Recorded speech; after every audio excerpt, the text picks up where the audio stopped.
మామ జస్ట్ ఇప్పుడే నారి నారి నడుము మరారి సినిమా షో అయితే కంప్లీట్ అయిపోయిందనే చెప్పాలి మామ. జస్ట్ ఇప్పుడే షో కంప్లీట్ అయిపోయింది. థియేటర్లోనే సినిమా రివ్యూ ఇచ్చేస్తున్నా. అండ్ ఎటువంటి మొహమాటం లేకుండా సినిమా బాగుందో లేదో జెన్యూన్ రివ్యూ చెప్పేస్తా. అండ్ శర్వానంద్ గారు ఈ సినిమా సంక్రాంతికి వస్తుందని చెప్పిన కాడి నుంచే శర్వానంద్ సంక్రాంతికి వస్తే ఏదో ఉంటుంది. తన సంక్రాంతికి వచ్చిన ప్రీవియస్ టైమ్స్ ప్రతిసారి బ్లాక్ బస్టర్ తందే. సో నాకైతే ఈ సినిమా మీద లైట్గా ఎక్స్పెక్టేషన్స్ ఉన్నాయి. అండ్ శర్వానంద్ ఈ సినిమాతో హిట్ కొట్టాడా లేదా, అండ్ ఈ సినిమా వచ్చేసి సంక్రాంతికి ఏమాత్రం బాగుందనే వాటి గురించి ఈ ఇన్డెప్త్ రివ్యూలో మనం డీటెయిల్గా తెలుసుకుందాం. సో అంతకంటే ముందు ఛానల్ కోసం కొత్తగా వస్తే ఖచ్చితంగా ఛానల్లోని కంటెంట్ చూసి నచ్చినట్లయితే సబ్స్క్రైబ్ చేసుకోండి. అండ్ అలాగే వీడియోని ఖచ్చితంగా లైక్ చేయండి. లైక్ చేసిన తర్వాత పక్కన హైప్ అని ఒక బటన్ వస్తుంది. ఆ హైప్ ఇచ్చేయడం అసలు మర్చిపోవద్దు. ఆ హైప్ ఇవ్వడం వల్ల ఇంకో 10 మంది ఈ సినిమా ఎలా ఉందో తెలుసుకుంటారు. ఇక మీరు లైక్ చేస్తారు, సబ్స్క్రైబ్ చేస్తారు, హైప్ ఇస్తారని నమ్ముకుంటూ నాడి నాడి నడుము రాడి రివ్యూ విషయానికి వస్తే ఫస్ట్ థింగ్ సినిమాలో వచ్చేసి రొటీన్ కాన్సెప్ట్. సినిమాలో మనం తెలిసిందే ఆల్రెడీ ఎక్స్ అండ్ లవర్ అయితే ఉంటారు. సో ఒక ఆఫీస్లోనే ఎక్స్ మరియు లవర్ అయితే పనిచేస్తూ ఉంటారు. సో లవర్ మరియు శర్వానంద్ జరిగిన స్టోరీ, మళ్ళీ ఎక్స్ స్టోరీ ఏంటి, ఈ విధమైన స్టోరీ ప్లాట్తో ఈ సినిమా అయితే వచ్చింది. ఇలాంటి స్టోరీ ప్లాట్తో కొన్ని 10ల సంఖ్యలో సినిమాలు చూసాం ఈ మధ్య మనం. అలాగే రీసెంట్గా వచ్చిన రవితేజ గారి సినిమా కూడా ఇదే కాన్సెప్ట్. సో కాబట్టి కాన్సెప్ట్ ఒకటే, కానీ మనం ఈ సినిమాలో కాన్సెప్ట్ రొటీన్ అని చెప్పొచ్చు. మనం చూడాల్సింది కాన్సెప్ట్ కాదు, సినిమాలో ఎగ్జిక్యూషన్ ఎలా ఉంది, సినిమాలో కామెడీ ఎలా ఉంది. ఆ విషయంలో పాస్ అయితే సినిమా పాస్ అయిపోయినట్టే. ఫస్ట్ థింగ్ సినిమా స్టార్ట్ అయినప్పటి నుంచే శర్వానంద్ గారు పాస్ట్ లైఫ్ని చూపిస్తారు. అండ్ ఎంట్రీ సీన్ బాగుంది. ఇంకా ఎంట్రీ సీన్ తర్వాతనే పాస్ట్ లవ్ స్టోరీ చూపిస్తారు.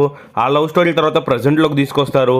ఆ ప్రజెంట్ లవ్ స్టోరీ జరుగుతున్నప్పుడు పాస్ట్ హీరోయిన్ ఎలా వచ్చింది, ఆ లవ్ స్టోరీ వచ్చిన తర్వాత ఏం జరిగింది, ఇద్దరు కలిసి ఒకే ఆఫీస్లో ఎలా వర్క్ చేయాల్సి వచ్చింది అనేది సినిమా యొక్క బేసిక్ ప్లాట్. సినిమా స్టార్టింగ్ నుంచే బాగుంది. సినిమా స్టార్టింగ్ నుంచే కామెడీ సీన్స్ బాగా పండాయి. శర్వానంద్ గారు వచ్చిన తర్వాత సినిమా అయితే ఫాస్ట్గా వెళ్ళిపోతున్నట్టు అనిపిస్తుంది. అలా తన లవర్ని పరిచయం చేసిన తర్వాత వాళ్ళ స్టోరీ తెలిసిన తర్వాత సో సెకండ్ హీరోయిన్ వస్తుంది, అదే ఎక్స్ సంయుక్త మీనన్. తను వచ్చిన కాడి నుంచి కామెడీ సీన్స్ చాలా అంటే చాలా బాగా హిలేరియస్గా పండాయి. సో చాలా వరకు కామెడీ సీన్స్ చాలా బాగా వచ్చాయి. సో కామెడీ సీన్స్ కూడా ఎక్కడ మనకి ఆడ్గా అనిపించావు, ఎక్కడ కూడా ఇది కామెడీ సీన్ ఇప్పుడు నవ్వాలన్నట్టు ఫీలింగ్ రాకుండా సో న్యాచురల్గా జోక్స్ పండాయి. సో సినిమాలో జోక్స్ చాలా బాగున్నాయి. ఇక అలా సినిమా సాగిపోతూ ఉంటుంది. అలా ఫ్లాట్గా కామెడీగా వెళ్ళిపోతూ ఉంటుంది. ఇక ఇంటర్వెల్ దగ్గరకు వచ్చేలోపు ఒక మంచి బ్యాంగ్ ఇస్తారు. సామాజ వర్గం డైరెక్టర్ అంటే నేను ఎక్స్పెక్టేషన్ పెట్టుకొని వెళ్ళా. సో ఖచ్చితంగా ఫస్ట్ హాఫ్కి అయితే మాత్రం నిజంగా న్యాయం చేసి పడేశాడు.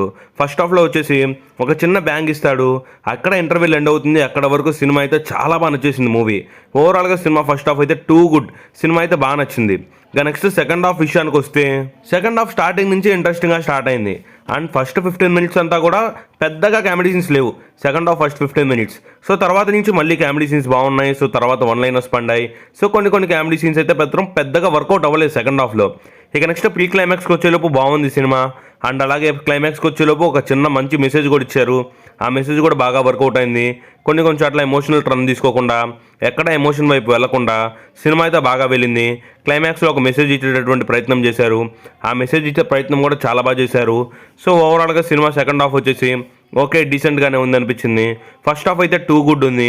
సో ఈ విధంగా సో బాగుంది ఫస్ట్ హాఫ్ అయితే. ఆ సెకండ్ హాఫ్ కూడా యావరేజ్గా ఉంది. With a good first half and decent second half. ఓవరాల్గా మూవీ అయితే మాత్రం బాగుంది. ఇక సినిమాలో పాజిటివ్స్ విషయానికి వస్తే the main positive Sharwanand acting చాలా బాగుంది. అండ్ మూవీలో ఎక్స్ప్రెషన్స్ తన బాగా పలికిచ్చాడు. అండ్ సినిమాలో మనకి ఇంకో సర్ప్రైజ్ కూడా ఉంటుంది. ఆ సర్ప్రైజ్ ఏంటో మీకు ఈ పాటికి అర్థమైపోయి ఉంటుంది. సో ఒక క్యామియో రోల్ ఉంది, అది ఎవరో కూడా మీకు అర్థమైపోతుంది. సో ఆ క్యామియో రోల్ వచ్చినప్పుడు అయితే థియేటర్ మొత్తం హిలేరియస్ అసలు. సో చాలా బాగుంది క్యామియో రోల్ అయితే, చాలా మంచిగా పెట్టారు క్యామియో. ఇక నెక్స్ట్ మేజర్ పాజిటివ్ వచ్చేసి సో హీరోయిన్గా నటించినటువంటి ఇద్దరు బాగా నటించారు. అండ్ సంయుక్త గారు బాగుంది, తను ఉన్నంత వరకు తను జస్టిఫై చేశారు ఓవరాల్గా. ఇక నెక్స్ట్ డైరెక్టర్ అయితే మాత్రం 100% జస్టిఫై చేశారు. స్టోరీ రాసుకున్న దానికి మరియు స్క్రీన్ ప్లే మీద ప్రజెంట్ చేసేదానికి చాలా అంటే చాలా బాగా చేశారు. కామెడీ సీన్స్ బాగున్నాయి, రైటింగ్ వర్క్ బాగుంది. అండ్ సినిమా ఎక్కడ కూడా సో మనకి ఎక్కడ సెట్స్లో తీసినట్టు లేకుండా ఒరిజినల్ ఫీలింగ్తో సినిమా అయితే ఉంది. సో ఓవరాల్గా సినిమాటోగ్రఫీ బాగుంది. ఇక ఓవరాల్గా చెప్పబోయా ఈ పండక్కి ఎలా ఉంది, సినిమా చూడొచ్చా లేదా అంటే ఓవరాల్గా సినిమా అయితే బాగుంది గాయస్. సినిమా అయితే మాత్రం ఖచ్చితంగా మిమ్మల్ని నవ్వించే ప్రయత్నం అయితే చేస్తుంది.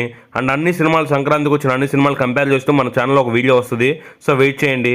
అండ్ ఈ సినిమాకి రేటింగ్ ఇవ్వాల్సి వస్తే 3/5 which is just super hit film అన్నట్టు. సో ఇది ఓవరాల్గా మా రివ్యూ అయితే మాత్రం సో నారి నడుము మరారికి. మరి మీరు మూవీ చూసినట్లయితే మీకు ఎలా అనిపించింది అనేది కామెంట్ చేయండి. ఇది ఓవరాల్గా ఈ వీడియో ఖచ్చితంగా లైక్ చేయండి అండ్ సబ్స్క్రైబ్ చేసుకోండి. మళ్ళీ ఇంకో వీడియోతో అయితే కలుద్దాం.